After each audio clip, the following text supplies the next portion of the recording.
This is Optimal Living Daily, episode 2623, What Old People Know, by Barbara Wagner with budgetsaresexy.com. And I'm Justin Malik. We're going to jump right into today's post as we optimize your life. What Old People Know, by Barbara Wagner with budgetsaresexy.com. A great deal of what J Money says is right on. Paying off debt, saving for retirement, and tracking what you spend so you can make better choices, or great advice. Don't even get me started on Love Drop, his very personal hands-on approach to charity. I'm in love with Love Drop. But J Money is dead wrong about one thing. When he says, I get crazy bored reading about finances by old white men and blah styles. He makes me crazy crabby. Truth in advertising, I'm a sorta old white woman who prefers to dress in classic, blah, clothes.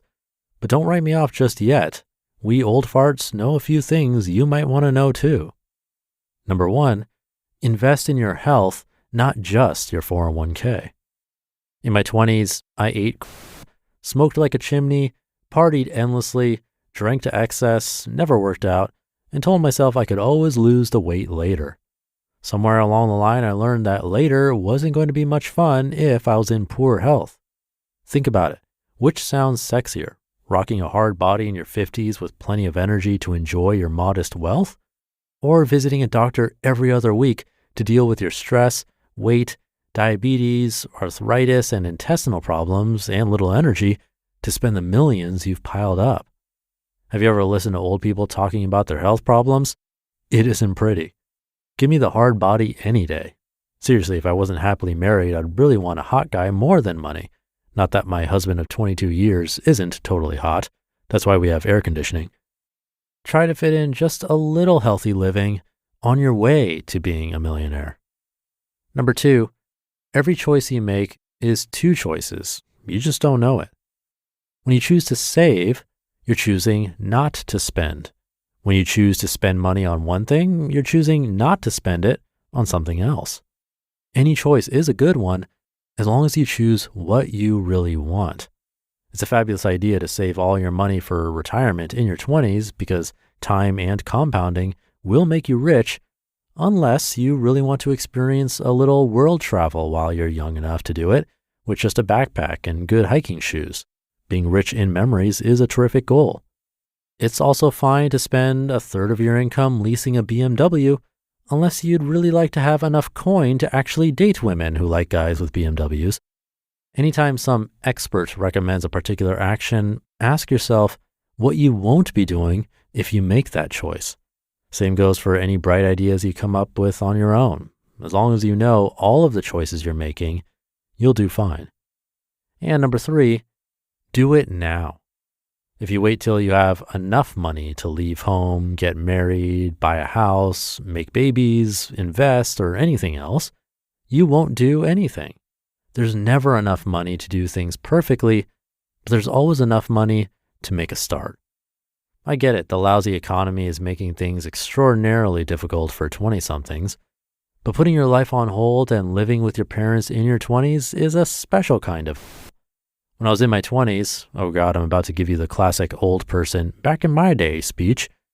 Unemployment was at 8%, inflation was in double digits, and wages were even worse if you were a woman.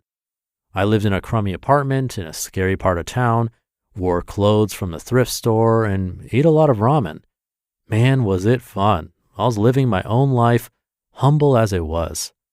My first attempt at investing was $50 savings bonds because my employer would deduct $25 from my paycheck to buy them, and I couldn't easily spend them. My friends with enough money to invest in mutual funds thought I was pathetic, but it got me started on achieving financial freedom. And it turns out the bonds have paid 6% every year for over 20 years and are the best investment in my portfolio. If you're lucky enough to find true love, don't wait till you can afford a wedding. Get married and eat ramen together. Money doesn't buy happiness, but love absolutely does.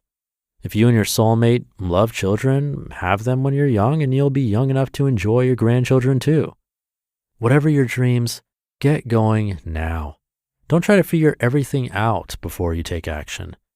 You'll never hear an old person say, "I just wish I'd waited longer to find my bliss." You just listened to the post titled, "What Old People Know" by Barbara Wagner with budgetsaresexy.com. Thank you to Barbara. Definitely a more unique writer for this show. The point about waiting until you have enough money to do certain things not being a great idea makes a lot of sense. We often put things off that are really important to us because of that fear of not having enough. But in the cases where we purposefully make the choice despite the fear, usually it works out fine in the end. We make things happen. I'm not advocating for recklessness, but more of the balanced approach of not being too fearful, yet still thinking about and planning for the future and for things that mean a lot to us. If we have to sacrifice or work harder after the fact to make those things happen, well, that's life. She said it herself. Her 20s were a time when things were not rosy. She had to live a certain way to make ends meet. Yet, she looks back on it fondly. And that's because, well, first we adapt, but we also tend to see experiences as being even better than they actually were. So if you find yourself holding off on something very meaningful, it could be time to reassess and see if that fear is being a bit blown out of proportion. And with that, thank you for being here. Have a great rest of your day, and I'll see you tomorrow where your optimal life awaits.